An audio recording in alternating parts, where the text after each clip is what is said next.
নমস্কার, ATV prime নিউজে সকলকে স্বাগত। সঙ্গে রয়েছে আমি তস্মিতা। চলে যাচ্ছি সংবাদে।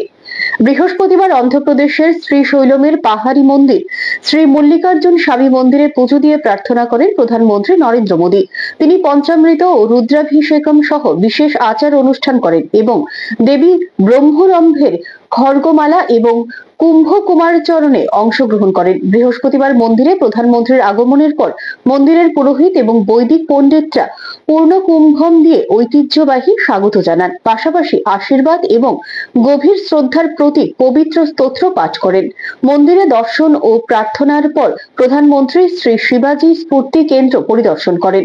প্রসঙ্গত, এদিন সকালে প্রধানমন্ত্রী নরেন্দ্র মোদী কর্নুলের ওভারকাল বিমানবন্দরে পৌঁছান। সেখানে অন্ধ্রপ্রদেশের রাজ্যপাল বিচারপতি আব্দুল নাজির, মুখ্যমন্ত্রী এন চন্দ্রবাবু নাইডু, উপমুখ্যমন্ত্রী পবন কল্যাণ, মন্ত্রী নারা লোকেশ এবং অন্যান্য বিশিষ্ট ব্যক্তিবর্গরা তাকে উষ্ণ অভ্যর্থনা জানান। এদিন অন্ধ্রপ্রদেশে মেগা প্রজেক্টের উদ্বোধন করেন প্রধানমন্ত্রী। বৃহস্পতিবার রাজধানীতে আর্থিক সাক্ষরতার উপর দুদিনব্যাপী এক ট্রেনিং প্রোগ্রামের আয়োজন করা হয়। প্রধান অতিথি হিসেবে উপস্থিত ছিলেন রাজ্যের পঞ্চায়েত দপ্তরের মন্ত্রী কিশোর বর্মন। উপস্থিত ছিলেন বিধায়ক প্রমোদ রিয়াং সহ দপ্তরের অন্যান্য আধিকারিকরা। অনুষ্ঠানে মন্ত্রী বলেন, আজকে আমাদের ত্রিপুরার জন্য একটি ঐতিহাসিক দিন। আমাদের পঞ্চায়েত, রাজ্য দপ্তর এবং securities of exchange board of India, যারা আর্থিকভাবে মানুষকে সুরক্ষিত করেন ও আর্থিক সুরক্ষা প্রদান করেন, বিভিন্ন আর্থিক অব্যবস্থা থেকে কিভাবে ঠিক ব্যবস্থাতে আনা যায় বা গ্রামের মানুষ যেখানে বিভিন্নভাবে আর্থিকভাবে প্রতারিত হন তার থেকে বাঁচানোর জন্য আমাদের পঞ্চায়েতের যে জনপ্রতিনিধিরা ও আধিকারিকরা আছেন তাদের প্রশিক্ষণের জন্য এই প্রশিক্ষণ প্রোগ্রামের আয়োজন করা হয় বলে তিনি জানান।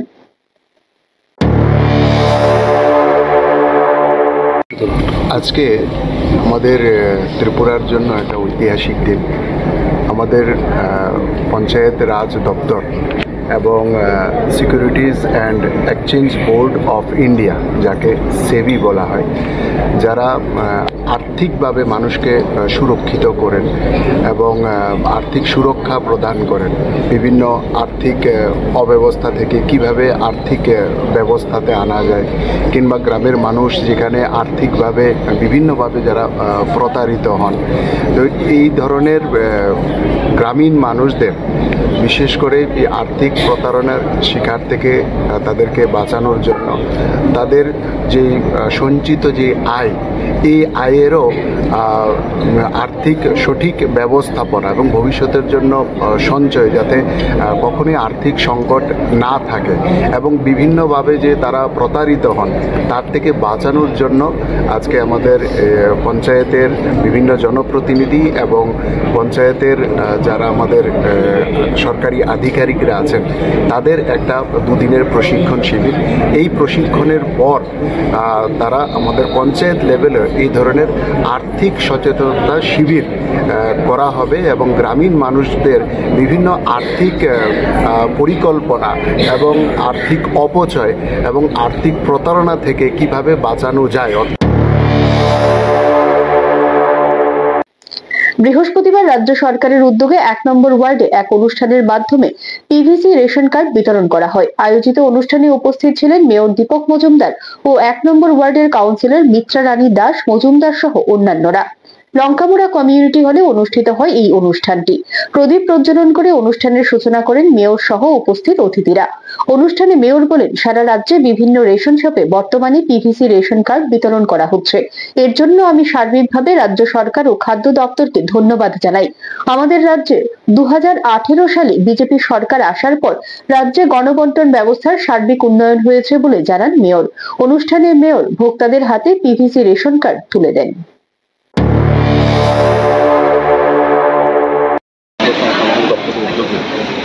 সারা রাজ্যে বিভিন্ন রেশন শপে পিভিসি কার্ড তথা স্মার্ট রেশন কার্ড তৈরি করা হচ্ছে।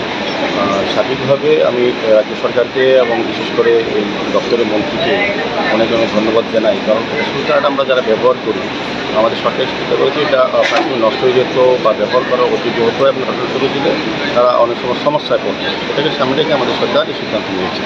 আমাদের রাজ্যে 2018 ভারতীয় জনতা পার্টির সরকার আসার পর রাজ্যিক গণবন্টন ব্যবস্থার সার্বিক উন্নয়ন হয়েছে, যেটাতে আগে মানুষের মধ্যে সন্দেহ ছিল। বিশেষ করে আমি রেশন ডিলারদের বলবো, এখানে আমাদের প্রদীপ চন্দ্র মহোদয় আছেন, রেশন ছিলেন। আমরা দেখেছি যে রেশন ডিলারদের তখন একটা মানুষের কাছে তাদের যে সামাজিক পজিশন ভালো ছিল।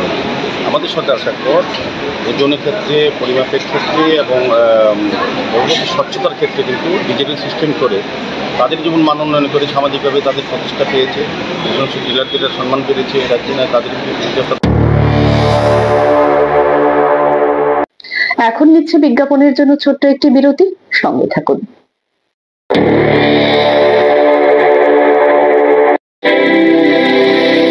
North east institute of nursing science Tripura রাজ্যে বিশ্বমানের পরিকাঠামোর সাথে ডিজিটাল ক্লাসরুম, নিজস্ব হসপিটাল ও দক্ষ ফ্যাকাল্টির দ্বারা BSc nursing, GNM nursing, ANM nursing course পরিচালিত করছে।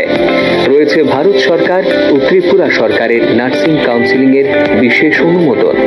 এছাড়াও ইন ক্যাম্পাস রয়েছে উন্নত মানের hostel facility, laboratory, library, indoor sports zone, wifi এর সুবিধা। ছাত্রছাত্রীদের জন্য রয়েছে বাসের ফ্যাসিলিটি। তাই নার্সিং পড়তে এখন আর বহির্রাজ্যে নয়, নিজের রাজ্যে 100% প্লেসমেন্ট অ্যাসিস্ট্যান্সের সাথে নার্সিং পড়ার স্বপ্ন পূরণ করুন।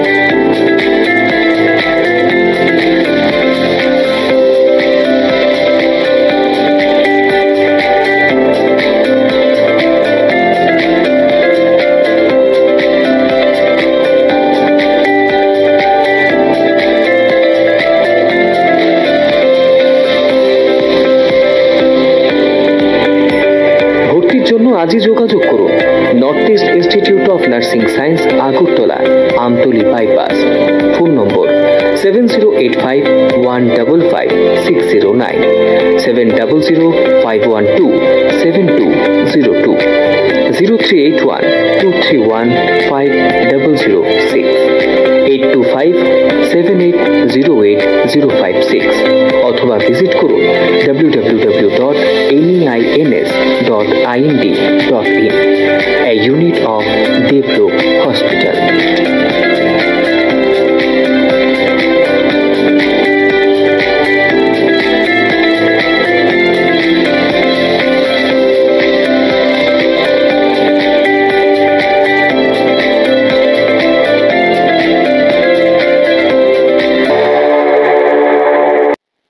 বিরতির পর ফিরে এলাম সংবাদে। বিজেপি দল সরকারে আসার পরই ত্রিপুরার রাজ পরিবারের প্রতি সম্মান প্রদর্শন করেছে, তেমনি জাতীয় স্তরেও জনজাতিদের প্রতি সম্মান জানিয়েছে। রাজ্যের বিভিন্ন জনজাতিদের জাতীয় স্তরে পদ্মশ্রী সম্মান প্রদান করেছে। বিজেপি জনজাতিদের জন্য ভাবে, রাজ্যের উন্নতি জাতি জনজাতি সকলে মিলে করতে হবে। বিজেপি সরকার এই কাজ করেই যাচ্ছে। সম্প্রতি টিপরা মথা সুপ্রিমো প্রদ্যোৎ কিশোরের কোনো জাতীয় দলকে এডিসিতে ঢুকতে না দেওয়া নিয়ে বৃহস্পতিবার বিজেপি সদর দপ্তরে সাংবাদিক সম্মেলন করে এ ধরনের অভিযোগের তীব্র প্রতিবাদ করে এভাবেই প্রতিক্রিয়া ব্যক্ত করেন জনজাতি মোর্চার নেতৃত্ব। ত্রিপুরার মুখ্যমন্ত্রী মানিক সাহা ইতিহাস না জেনে ত্রিপুরার ভূমিপুত্র তথা রিয়াংদের বাংলাদেশি বলে বিরূপ মন্তব্য করেন বলে রাজ্যব্যাপী মুখ্যমন্ত্রীর বিরুদ্ধে অপপ্রচার চলছে বিভিন্ন রাজনৈতিক দল। পাশাপাশি সম্প্রতি তিপ্রামথা সুপ্রিমো প্রদ্যোৎ কিশোর বলেছেন যে কোনো জাতীয় দলকে এডিসিতে ঢুকতে দেবেন না। এরই পরিপ্রেক্ষিতে বৃহস্পতিবার বিজেপি সদর দপ্তরে সাংবাদিক সম্মেলন করে এ ধরনের অভিযোগের তীব্র প্রতিবাদ করেন বিজেপি জনজাতি মোর্চার নেতৃত্ব। এদিনের এই সাংবাদিক সম্মেলনে উপস্থিত ছিলেন ত্রিপুরা প্রদেশ বিজেপির সাধারণ সম্পাদক বিপিন দেববর্মা। তাছাড়াও উপস্থিত ছিলেন যুব মোর্চার রাজ্য সহসভাপতি তথা এমডিসি সঞ্জীব রিয়াং, ত্রিপুরা প্রদেশ সহসভাপতি তথা এমডিসি বিমল চাকমা। অভিযোগ, সেই মন্তব্যের পর রাজ্যের আইন শৃঙ্খলা বিঘ্ন ঘটানোর চেষ্টা করছে বিভিন্ন রাজনৈতিক দল। পাশাপাশি যারা মুখ্যমন্ত্রী সম্পর্কে অবমাননাকর মন্তব্য করে চলেছে এর তীব্র নিন্দা জানায় বিজেপি জনজাতি নেতৃত্ব। এদিন সাংবাদিক সম্মেলনে এমডিসি বিমল চাকমা সাফ জানান, বিজেপি দল সরকারে আসার পরই ত্রিপুরার রাজ পরিবারের প্রতি সম্মান প্রদর্শন করেছে। মহারাজার জন্মদিনে সরকারি ছুটি ঘোষণা, বিমানবন্দরের নাম মহারাজের নামে করেছে। সমাজপতিদের সরকারিভাবে সম্মান প্রদর্শন যেমন করেছে, তেমনি জাতীয় স্তরেও জনজাতিদের প্রতি সম্মান জানিয়েছে। রাজ্যের বিভিন্ন জনজাতিদের জাতীয় স্তরে পদ্মশ্রী সম্মান প্রদান করেছে। এমনকি রাজ্যের রাজ পরিবারের পক্ষ থেকে জিষ্ণু দেববর্মন রাজ্যের উপমুখ্যমন্ত্রী ছিলেন। বর্তমানে তিনি রাজ্যপাল পদে আসীন রয়েছেন। তিনি পরিষ্কার জানান, জানান, বিজেপি জনজাতিদের জন্য ভাবে। রাজ্যের উন্নতি জাতি জনজাতি সকলে মিলেই করতে হবে। বিজেপি সরকার এই কাজই করে যাচ্ছে।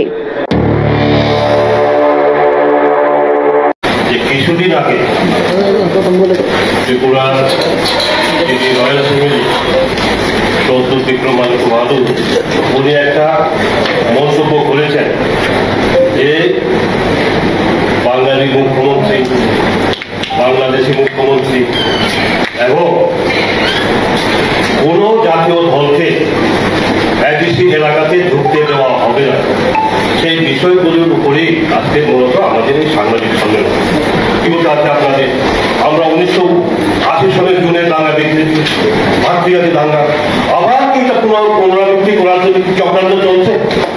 আজকে যদি রয়্যাল ফ্যামিলিকে, এই ত্রিপুরা রাজ্যের যে রয়্যাল ফ্যামিলিকে যদি সম্মান দিয়ে থাকে, সেটা ভারতীয় জনতা পার্টি আশা করতে আমরা বলতে চাই, এই ভারতীয় জনতা পার্টি ত্রিপুরা রাজ্যের শাসন ক্ষমতা আসার পরেই জনজাতিদের সমাজপতিদেরকে আমরা সেখানে সরকারি মর্যাদা দিয়েছি, সরকারি স্বীকৃতি দেওয়া হয়েছে। আর উনি বলছেন জনজাতিদের অধিকার নেই জাতীয় দল করলে। আজকে এই বিজেপি ভারতীয় জনতা পার্টি কি করেছে? আজকে আপনার ছত্তিশগড়ের মুখ্যমন্ত্রী কে? আজকে উড়িষ্যার মুখ্যমন্ত্রী কে? এই যে অর্জুন মুন্ডা, উনি কি মুখ্যমন্ত্রী হন নাই ঝাড়খণ্ড থেকে? আজকে ভারতের যিনি রাষ্ট্রপতি একজন জনজাতি মহিলা, সেটা একমাত্র ভারতীয় জনতা পার্টি জনজাতিদেরকে সর্বভারতীয় ক্ষেত্রেও সেটা সম্মান দিয়েছে। আপনারা ত্রিপুরা রাজ্যের কথা বলুন, রাজ্যের প্রাক্তন উপমুখ্যমন্ত্রী রয়্যাল ফ্যামিলি জিষ্ণু দেববর্মন, উনি আজকে তেলেঙ্গানার মতো একজন গুরুত্বপূর্ণ রাজ্যের উনি রাজ্যপাল হয়েছেন, সেটা Tripura record. Bureau report, AKB TV. নির্বাচন কমিশন এখনই রেহাই পাবে না, একেবারে শেষ পর্যন্ত দেখবে শীর্ষ আদালত। বৃহস্পতিবার বিহারে হওয়া ভোটার তালিকার বিশেষ ও নিবিড় পরিমার্জনের শুনানি চলাকালীন এমনই পর্যবেক্ষণ শীর্ষ আদালতের। এসআইআর মামলায় এখনই নিষ্পত্তি নয়, একেবারে শেষ পর্যন্ত দেখবে শীর্ষ আদালত। বিহারে হওয়া ভোটার তালিকার বিশেষ ও নিবিড় পরিমার্জনের শুনানি চলাকালীন বৃহস্পতিবার এমনই পর্যবেক্ষণ সুপ্রিম কোর্টের। বিচারপতি সূর্যকান্ত ও বিচারপতি জয়মাল্য বাগচির বেঞ্চে চলছিল মামলার শুনানি। আপাতত এসআইআর এ বাদ পড়া ভোটারদের তালিকা প্রকাশের ক্ষেত্রে নির্বাচন কমিশনকে সময় দেওয়ায় বিশ্বাসী সুপ্রিম কোর্টের ডিভিশন বেঞ্চ। এদিন শুনানি চলাকালীন শীর্ষ আদালতের কাছে একটি আবেদন জমা করেন আইনজীবী প্রশান্ত ভূষণ। দ্রুত বিহারে এসআইআর এর জেরে বাদ পড়া ভোটারদের নামের তালিকা প্রকাশের জন্য নির্বাচন কমিশনকে নির্দেশ দেওয়ার আর্জি জানান তিনি। প্রশান্ত ভূষণের সেই আবেদনের পাল্টা বিচারপতি সূর্যকান্তের পর্যবেক্ষণ, এখনই গোটা মামলার ফয়সলা বা নিষ্পত্তি করছি না। আমাদের কোনো সন্দেহ নেই যে ওরা নিজেদের দায়িত্ব পালন করবেন। সর্বোপরি বাধ্যতামূলকভাবে এই দায়িত্ব পালন করতে হবে তাদের। শুধুই বাদ পড়া ভোটারের নাম প্রকাশ করলেই হবে না। সংশ্লিষ্ট বেঞ্চে জমা দেওয়া আবেদনে আইনজীবী প্রশান্ত ভূষণের দাবি, ওই ভোটারদের নাম কেন বাদ পড়ল সেই কারণও নির্বাচন কমিশনকে ব্যাখ্যা করতে হবে। তিনি আদালতকে জানান, নতুন তালিকায় যাদের নাম বাদ গেছে তাদের কোনো তালিকা কমিশন এখনো প্রকাশ করেনি। Bureau report, AKB TV. বিভিন্ন রাজ্যে দেশের ঐক্য ও সংবিধান নিয়ে অনেক বড় প্রশ্ন উঠেছে। বৃহস্পতিবার আগরতলা মুক্তধারা হলে দশরথ দেববর্মা স্মারক বক্তৃতা অনুষ্ঠানে এই কথা বলেন সিপিআইএম এর পলিট ব্যুরো সদস্য তথা বিরোধী দলনেতা জিতেন্দ্র চৌধুরী। এদিন তিনি স্বীকার করেন যে দশরথ দেব যে আন্দোলনের রূপরেখা দিয়ে গেছেন বর্তমানে তা কিছুটা বাধাপ্রাপ্ত হলেও সাময়িকভাবে তারা আক্রান্ত, সাময়িকভাবে তা থেমে গেছে। এই আন্দোলনের যারা উত্তরসূরি এটা তাদেরও দুর্বলতা। বিভিন্ন রাজ্যে দেশের ঐক্য ও সংবিধান নিয়ে অনেক প্রশ্ন উঠছে। বৃহস্পতিবার আগরতলা মুক্তধারা হলে দশরথ দেববর্মা স্মারক বক্তৃতা অনুষ্ঠানে একথা বলেন সিপিআইএম এর পলিট ব্যুরো সদস্য তথা বিরোধী দলনেতা জিতেন্দ্র চৌধুরী। এদিন তিনি তিপ্রা মথার প্রাক্তন সুপ্রিমো প্রদ্যুৎ কিশোর মাণিক্য দেববর্মনকে কটাক্ষ করে বলেন, কিছুদিন আগে আগরতলায় এক জনসভায় প্রদ্যুৎ বাবু ঘোষণা করেছেন 2028 সালে ত্রিপুরায় একজন তিপ্রাসা মুখ্যমন্ত্রী হবেন। তিনি বলছেন জনজাতিদের অস্তিত্ব রক্ষার জন্য এমন মুখ্যমন্ত্রী দরকার। পরিষ্কার, কিন্তু প্রশ্ন হলো এর পটভূমি কি? বর্তমান রাজনৈতিক পরিমণ্ডলে এই দাবির ভিত্তি কতটা গ্রহণযোগ্য? শ্রী চৌধুরী বলেন, মথা গঠিত হবার পর থেকে প্রদ্যুৎ একের পর এক স্লোগান দিয়ে যাচ্ছে greater Tipraland, one last fight, no compromise ও তিপ্রাসা চুক্তি, কিন্তু আজ সেই স্লোগানগুলোর কোনো কার্যকারিতা নেই। মানুষ সেগুলিকে ভুলে যেতে শুরু করেছে। অসম পরিস্থিতি নিয়েও শ্রী চৌধুরী উদ্বেগ প্রকাশ করে বলেন, পার্শ্ববর্তী রাজ্য অসমে ভোটার তালিকার বিশেষ সংশোধনকে কেন্দ্র করে চরম উত্তেজনা দেখা দিয়েছে। সম্প্রতি চা জনজাতির মানুষরা এসটি মর্যাদার দাবিতে আন্দোলনে নেমেছে। তাদের একটাই দাবি, 2026 সালে অসম বিধানসভা নির্বাচনের আগে এসটি স্বীকৃতি দিতে হবে। তবে এই আন্দোলনের পেছনে অন্যতম কারণ হলো দেশের বর্তমান অর্থনৈতিক দুরবস্থা। মানুষ আজ অর্থনৈতিক নিরাপত্তার অভাবে পথে নামতে বাধ্য হচ্ছে। তার কথায়, দেশের বর্তমান রাজনৈতিক, সামাজিক ও অর্থনৈতিক প্রেক্ষাপট জনগণের স্বার্থে লড়াই করতে জনগণকে দায়িত্বশীল ভূমিকা গ্রহণ করতে হবে। এদিন তিনি অবশ্য বলেন, দশরথ দেব যে রাজ্যের স্বপ্ন দেখেছেন, এতে বর্তমানে কিছুটা বাধাপ্রাপ্ত হলেও সাময়িকভাবে তারা আক্রান্ত, সাময়িকভাবে তা থেমে গেছে। এই আন্দোলনের যারা উত্তরসূরি, এটা তাদেরও দুর্বলতা।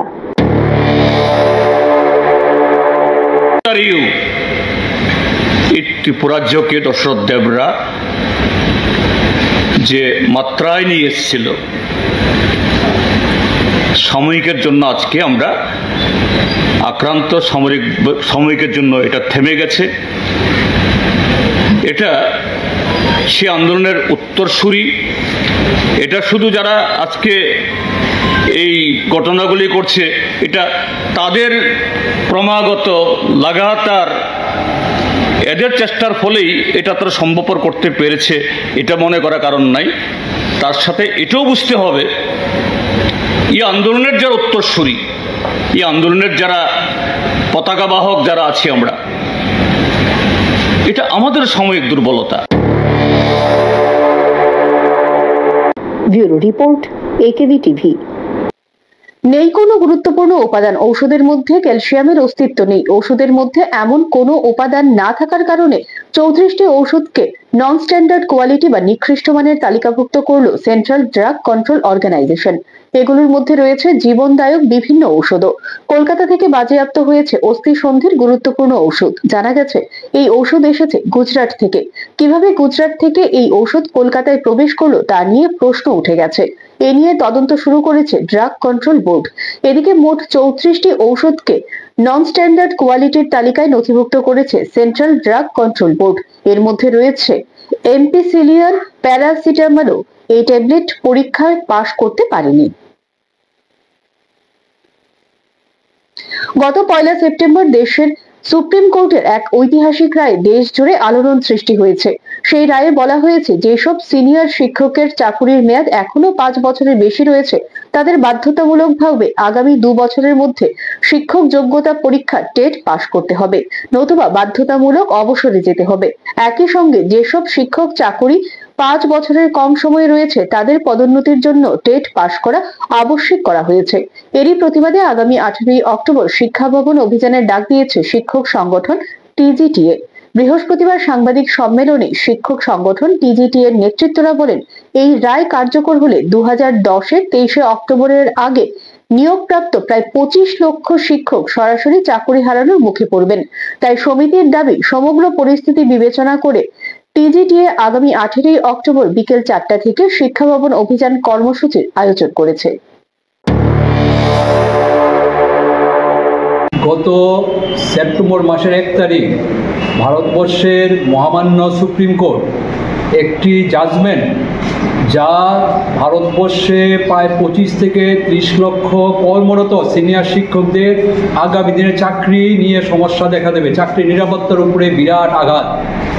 সুপ্রিম কোর্টের যে রায় 1 তারিখ, তাতে বলা হয়েছে যে যাদের বয়স 55 বছরের নিচে, তাদের মধ্যে এলিমেন্টারি স্টেজে যারা শিক্ষকতা করেন, প্রত্যেককে টিচার্স এলিজিবিলিটি টেস্ট বা টেট পরীক্ষায় উত্তীর্ণ হতে হবে। আমরা জানি এরকম অনেক শিক্ষক শিক্ষিকা আছে যারা সুপ্রিম কোর্টও বলেছেন 25-30 বছর ধরে ওনারা সসম্মানে যোগ্যতায় চাকরি করছেন, এখন চাকরির শেষ প্রান্তে এসে ওনাদের এই পরীক্ষায় বসতে হবে নূতন প্রজন্মের সাথে। যদি সেই পরীক্ষায় 2 বছরের মধ্যে উত্তীর্ণ হতে না পারেন তাহলে ওনাদেরকে চাকরি থেকে অবসরে যেতে হবে, চাকরি থেকে ছাঁটাই হবে এর অবস্থা। এবং যারা 55 বছর 60 বছরের মধ্যে যারা আছেন, যে জায়গাটা ছাড় দিয়েছে এই ক্ষেত্রে যারা আছেন ওনারা যদি শিক্ষক বিষয়ে যদি প্রমোশন HME সময় প্রমোশন জন্য বিবেচনা আসবে তখনই যখন এই টেট পরীক্ষা উত্তীর্ণ হবে। এই রায়টি সারা দেশে 25 থেকে 30 লক্ষ কর্মরত শিক্ষকদের বিশাল বড় একটা সমস্যা সৃষ্টি করেছে। আগামী দিনে ওই শিক্ষক মশাইদের চাকরির নিশ্চয়তা একটা প্রশ্নবোধক চিহ্নের উপরে দাঁড়িয়ে। রাজ্য সরকারের সচিবালয়ের প্রবেশ রোডে রয়্যাল ব্লগারের ওভার স্পিডে বাইক তাণ্ডব। এই ভিডিওটি রয়্যাল ব্লগ আর তার সামাজিক মাধ্যম থেকে পোস্ট করা হয়। এমন একটি সুরক্ষিত এলাকা যেখানে রাজ্যের মন্ত্রীদের অফিস রয়েছে, রাজ্যের বিধানসভা ওই স্থানে। সেক্ষেত্রে কিভাবে এক যুবক এরকম ভাবে বাইক তাণ্ডব চালাতে পারে? এই ঘটনাটি কি ওই স্থানে ডিউটিরত অবস্থায় থাকা আরক্ষা বাহিনীর নজরে আসেনি? এ নিয়ে উঠেছে এখন নানা প্রশ্ন। সাধারণত সচিবালয়ের প্রবেশদ্বারে প্রতিদিন বহু আরক্ষা বাহিনীর কর্মী পাহারায় থাকে এবং কোনো কাজে সাধারণ মানুষ থেকে সাংবাদিক প্রবেশ করলে প্রবেশ মুখে দাঁড় করিয়ে পরিচয়পত্র এবং কি কাজে সচিবালয়ে যাওয়া হচ্ছে জানতে চাওয়া হয়। এতটাই স্বাভাবিক সুরক্ষার ক্ষেত্রে তা ওনারা জানতেই পারে, কিন্তু প্রশ্ন হলো এক যুবকের বাইক তাণ্ডব এর সময় এই সুরক্ষিত এলাকার সুরক্ষা বাহিনীরা কোথায় ছিলেন? উপস্বাস্থ্য কেন্দ্র থেকে মেয়াদ উত্তীর্ণ ঔষধ বিতরণে চাঞ্চল্য দেখা দিয়েছে। ঘটনার সামনে আসে বৃহস্পতিবার কৈলাসহরের গৌরনগর ব্লকের অন্তর্গত জলাই গ্রাম পঞ্চায়েতের 4 নম্বর ওয়ার্ডের অবস্থিত জলাই উপস্বাস্থ্য কেন্দ্র থেকে। সাধারণ মানুষের মধ্যে মেয়াদ উত্তীর্ণ ঔষধ বিতরণের ঘটনা প্রকাশ্যে আসতেই নড়েচড়ে বসেছে প্রশাসন। 3 সদস্যের একটি তদন্তকারী দল জলাই উপস্বাস্থ্য কেন্দ্রে উপস্থিত হয়ে ইতিমধ্যেই ঘটনার তদন্ত শুরু করেছে। কৈলাসহরের গৌরনগর ব্লকের অন্তর্গত জলাই গ্রাম পঞ্চায়েতের 4 নম্বর ওয়ার্ডে অবস্থিত জলাই উপস্বাস্থ্য কেন্দ্র থেকে সাধারণ মানুষের মধ্যে মেয়াদ উত্তীর্ণ ঔষধ বিতরণের ঘটনা প্রকাশ্যে আসে চাঞ্চল্য ছড়িয়েছে। স্থানীয় বাসিন্দাদের অভিযোগ, মেয়াদ উত্তীর্ণ ঔষধ সেবনের ফলে কয়েকজন গ্রামবাসী অসুস্থ হয়ে পড়েন, যার মধ্যে অন্যতম 95 বছর বয়সী বীণা মাহিষ্য দাস। তার ছেলে সেন্টু মাহিষ্য দাস জানান, জলাই উপস্বাস্থ্য কেন্দ্র থেকে প্রেসারের ঔষধ এনে মাকে খাওয়ানোর পর তিনি গুরুতর অসুস্থ হয়ে পড়েন। ঔষধের গায়ে লেখা মেয়াদ উত্তীর্ণ হওয়ার তারিখ দেখে বিষয়টি স্পষ্ট হয়। পরে অন্যান্য গ্রামবাসীরাও বাড়িতে থাকা ঔষধ পরীক্ষা করে দেখতে পান অনেক ঔষধই মেয়াদ উত্তীর্ণ। আমার 95 বয়স। 95 বয়স? 95 বয়স। কি নাম? বীণা মাহিষ্য দাস। আপনারা কি আপনাদের গ্রামে কি উপস্বাস্থ্য কেন্দ্র আছে? আমরা স্কুলের পাশে উপস্বাস্থ্য কেন্দ্র একটা আছে আমাদের এখানে। তো এখান থেকে কি পরিষেবা দেওয়া হয়? এখানে তো ভালোই পরিষেবা দেওয়া হয়, কিন্তু এখানে কিছুদিন আগে আমার এখান থেকেও সবসময় ওষুধ এনে খায়। কিছুদিন আগে আজকে প্রায় মাসখানেক আগে প্রেশারের ওষুধ আনছিল, আনার পরে এটা 1-2টা খাওয়ার পরে মার খুব একটু বাড়ছে। বাড়ার পরে ওষুধটা দেখছি, দেখার পরে দেখা যাচ্ছে এটা। এরপরই গ্রামবাসীরা ক্ষোভে ফেটে পড়েন এবং জলাই উপস্বাস্থ্য কেন্দ্রে গিয়ে এর প্রতিবাদ জানান। কনিকা মেমোরিয়াল প্রাথমিক স্বাস্থ্য কেন্দ্রের মেডিকেল অফিসার দেবাশিস দেববর্মার নির্দেশে 3 সদস্যের একটি তদন্তকারী দল জলাই উপস্বাস্থ্য কেন্দ্রে উপস্থিত হন। চিকিৎসক সপ্তর্ষি চক্রবর্তীর নেতৃত্বে গঠিত দলটি তদন্তে এসে মেয়াদ উত্তীর্ণ ঔষধ ও হিমোগ্লোবিন টেস্ট কিট থাকার বিষয়টি স্বীকার করেন। চিকিৎসক সপ্তর্ষি চক্রবর্তী সংবাদ মাধ্যমকে জানান, তদন্তে প্রমাণ মেলে যে মেয়াদ উত্তীর্ণ ঔষধ ও কিট ব্যবহার করা হয়েছে এবং এ বিষয়ে স্থানীয় গ্রামবাসীরাও তাদের অভিযোগ তুলে ধরেছেন।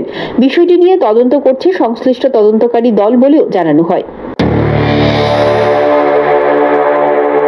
এটা তো জলাই উপস্বাস্থ্য কেন্দ্র, আমরা এসেছি ওই KMPSC থেকে। আমাদের MOSC স্যার বললেন যে এখানে ওই এক্সপায়ারি ঔষধ আছে কি বা ওটা ডিস্ট্রিবিউট হচ্ছে কি মানুষের মধ্যে তা দেখার জন্য আমরা আসলাম এবং ইনভেস্টিগেট করলাম। আমরা 3-4 জন এসেছি এবং রিপোর্ট আমরা নিয়ে যাচ্ছি, গিয়ে জমা দেবো এমওএসসি স্যারের কাছে। তো হাসপাতালে কি মানে জেলার উপস্বাস্থ্য কেন্দ্রে যখন তদন্ত করতে আসলেন, তো আপনারা কি এখানে মেয়াদোত্তীর্ণ ওষুধ পেয়েছেন? মেয়াদোত্তীর্ণ ঔষধ পেয়েছি, তা আলাদা রাখা আছে। তবে মানুষের সঙ্গে কথা হয়েছে, তারাও বলেছে কিছু কিছু কথা। তবে আমরা রিপোর্ট জমা দিয়ে দেবো যে আমাদের এমওএসসি স্যারের কাছে যা রিপোর্ট পাওয়া গেছে। গ্রামের মানুষ অভিযোগ করেছে যে প্রেশার ওষুধ, ক্যালসিয়াম এবং ক্যালসিয়ামের ট্যাবলেট বা প্যারাসিটামল নাকি মেয়াদোত্তীর্ণ বিলি করা হয়েছে এই উপস্বাস্থ্য কেন্দ্রের তরফ থেকে। তো এই ব্যাপারটা কি সত্যি? দুজন বলেছে দেওয়া হয়েছে, আমরা এখন আবার দেখব মানে ওটা ডিস্ট্রিবিউট হয়েছে কি না, ভালোভাবে ইন্সপেকশন হবে, তারপর রিপোর্ট দেওয়া হবে। এছাড়াও অভিযোগ উঠেছে যারা উপস্বাস্থ্য কেন্দ্রে হিমোগ্লোবিন পরীক্ষা করিয়েছেন তাদের মেয়াদ উত্তীর্ণ কিট দিয়ে টেস্ট করা হয়েছে, যা অত্যন্ত উদ্বেগজনক। রাজ্য সরকারের ভাবমূর্তি ক্ষুণ্ণ করার ষড়যন্ত্রের অভিযোগ তুলেছেন অনেকেই। এখন দেখার বিষয় স্বাস্থ্য দপ্তর এই ঘটনায় অভিযুক্ত কমিউনিটি হেলথ অফিসারের বিরুদ্ধে কী ধরনের ব্যবস্থা গ্রহণ করে। জনস্বাস্থ্য রক্ষায় এমন গাফিলতির বিরুদ্ধে দৃষ্টান্তমূলক পদক্ষেপের দাবিতে সরব হয়েছে এলাকাবাসী। Bureau report, AKB TV. আবারও নিচ্ছে বিজ্ঞাপনের জন্য ছোট্ট একটি বিরতি, সঙ্গে থাকুন।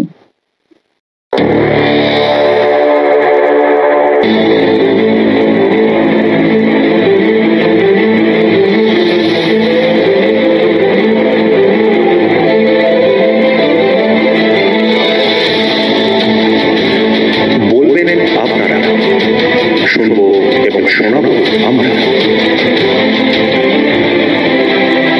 চোখ রাখো একেবি টিভির পর্দায়।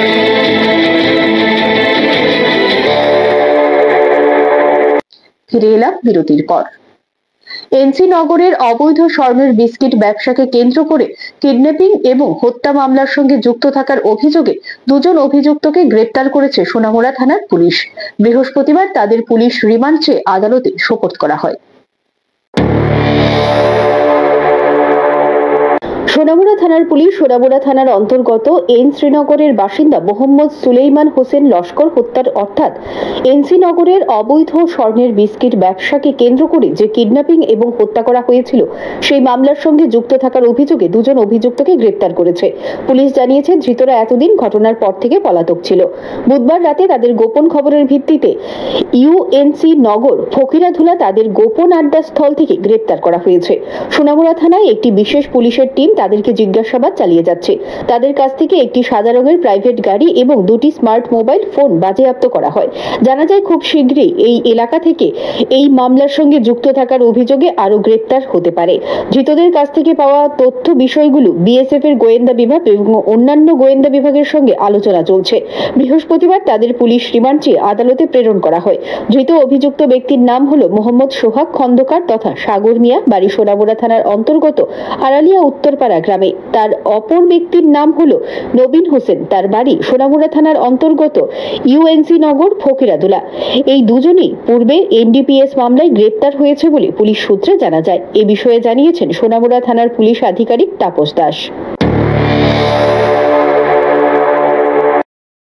গত মাসের অর্থাৎ সেপ্টেম্বরের 10 তারিখে আমাদের সোনামুড়া থানাতে একটা মার্ডার কেস হয়েছিল, যেটাতে এনসি নগরের বাসিন্দা মোহাম্মদ সুলেমান হোসেন লস্করকে মার্ডার করেছিল।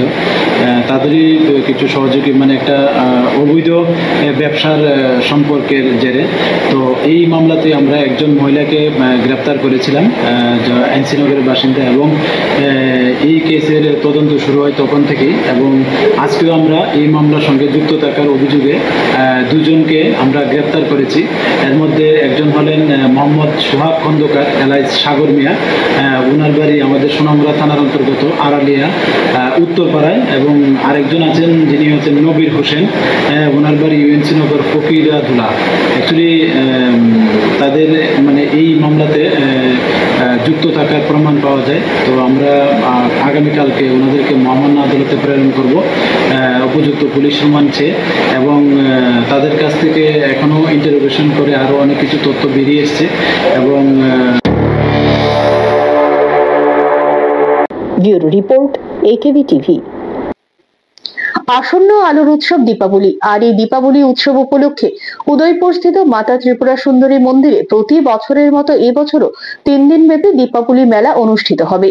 আর এই মেলাকে কেন্দ্র করে মাতাবাড়ির নিরাপত্তা ব্যবস্থা কেমন হবে বৃহস্পতিবার দুপুরে তা খতিয়ে দেখলেন গোমতী জেলার পুলিশ সুপার কিরণ কুমার কে। ত্রিপুরেশ্বরী মায়ের মন্দিরে কালী পুজো ও মেলাকে কেন্দ্র করে কি কি নিরাপত্তা ব্যবস্থা করা হয়েছে এদিন মহকুমা পুলিশ আধিকারিকদের নিয়ে মন্দির পরিদর্শন করার পর বিস্তারিত তথ্য তুলে ধরেন গোমতী জেলা পুলিশ সুপার। তিনি বলেন, 3 দিন ব্যাপী দীপাবলি মেলাকে সামনে রেখে আমরা আজকে ফিল্ড ভিজিট করেছি। আগামী 20, 21 ও 22 অক্টোবর মাতাবাড়িতে মেলা অনুষ্ঠিত হবে। মেলায় কেমন নিরাপত্তা ব্যবস্থা করা হবে তা আজ খতিয়ে দেখেছি বলে তিনি জানান। आज फील्ड विजिट किया है इस पूरा अरेंजमेंट के लिए, दिवाली मेले के लिए। ये 20, 21 और 22 3 दिन दिवाली मेला होता है। तो हम लोगों ने ये अभी दर्शकों को मतलब डिवोटीज को कैसा एंट्रेंस होगा ये सब देखने के लिए आया है। सिक्योरिटी अरेंजमेंट सभी डिटेल में देखने के लिए पूरा टीम हम लोग आए हैं। सर, मेला के लिए कितना पुलिस होगा? मेला के लिए मोर देन 2500 फोर्स का डिप्लॉयमेंट हमने प्लान किया है। डिस्ट्रिक्ट का पुलिस का छोड़ के बाहर से भी हम लोग TSR, CRPF ये सब मंगाया है। 2500 से ज्यादा का अरेंजमेंट प्लान किया है। कितना? हाँ, ड्रॉप गेट्स हाँ, टोटल CCTVs 37 CCTVs लगा रहे हैं। ड्रॉप गेट्स 28 और पुलिस असिस्टेंस बूथ 8 और वॉच टवर्स 10 बना रहे हैं। বৃহস্পতিবার সকালে কল্যাণপুর থানাধীন পশ্চিম দ্বারিকাপুরের গান্ধীটিলা এলাকায় এক যুবকের ঝুলন্ত দেহ উদ্ধারকে কেন্দ্র করে এলাকায় চাঞ্চল্যকর পরিস্থিতির সৃষ্টি হয়। মৃত যুবকের নাম পিন্টু দেবনাথ, বয়স 33 বছর। স্থানীয় সূত্রে জানা যায়, এদিন সকালে এলাকাবাসী খাস কল্যাণপুর সংলগ্ন একটি গাছে পিন্টু দেবনাথকে ঝুলন্ত অবস্থায় দেখতে পায়। সঙ্গে সঙ্গে খবর দেওয়া হয় কল্যাণপুর থানায়। খবর পেয়ে পুলিশ ঘটনাস্থলে গিয়ে মৃতদেহ উদ্ধার করে ময়না তদন্তের জন্য কল্যাণপুর হাসপাতালে পাঠিয়ে দেয়। এদিকে খবর পেয়ে ঘটনাস্থলে যান মহকুমা পুলিশ আধিকারিক রোহন কিষান। পরে ফরেনসিক টিমও ঘটনাস্থলে পৌঁছে নমুনা সংগ্রহ করে। ঘটনার তদন্ত করছে পুলিশ। आज मॉर्निंग में एक इन्फॉर्मेशन मिली हमें कि एक पर्सन है, उसकी डेड बॉडी एक पेड़ से लटकी हुई है। ठीक है, एक पार्शियल हैंगिंग का केस था, तो इसके लिए हमने तुरंत एक्शन लिया। तो हमने इसको इंडिपेंडेंट और फेयर तरीके से करने के लिए 2 इंडिपेंडेंट विटनेस DCM सर को बुलाया। मैं खुद SDPO तेलियामुरा के नाते आया हूँ। तुरंत हमने FSL की टीम को बुलाया और सब इन प्रेजेंस ऑफ जो भी अपने यहाँ के गांव के लोग हैं, इन सब के सामने हमने उसका इन्वेस्टिगेशन किया है। बेसिकली हमने बॉडी का एग्जामिन किया है FSL टीम ने। সংবাদ এখনকার মতো এই পর্যন্তই। আমাদের পরবর্তী সংবাদ দেখার জন্য চোখ রাখুন AKV টিভির পর্দায়। নমস্কার।